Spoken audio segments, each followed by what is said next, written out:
இது யார் பக்கம் நிற்கிதோ அவங்க லைஃப்பில் நடந்த வியலான விஷயத்தை பற்றி சொல்லணும்டா. ஒரு நாள் பாட்டி வீட்டுல இருந்து தூக்கம் வரி வந்துச்சு. சூப்புன்னு நினைச்சு நானும் எடுத்து குடிச்சிட்டேன். அப்புறம் தான் பார்த்தா தெரியுது அது கோமியம். இதை கேளு. அன்னைக்கு காட்டுக்குள்ள ஒரு கிடா வெட்டுக்கு போனேன். போய் நல்லா கறியஞ்சி அடிச்சுட்டு லைட்டா வயிற்ற கலக்கிடுச்சு. சரி காட்டு பக்கமா அப்படியே ஒதுங்கினேன்.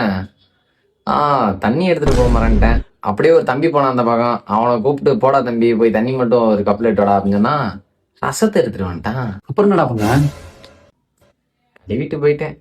என்ன ஈரம் அடுத்து நீதான்ப்பா. ஏய் உனக்குதான். ஏன் கதையா?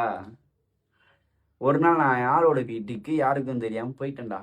அப்போ சடனா பார்த்தா கதவு தட்டுற சத்தம். பார்த்தா அவன் பொண்டாட்டி வந்துட்டா.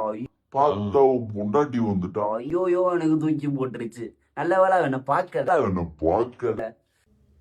அப்ப அவனா நீ?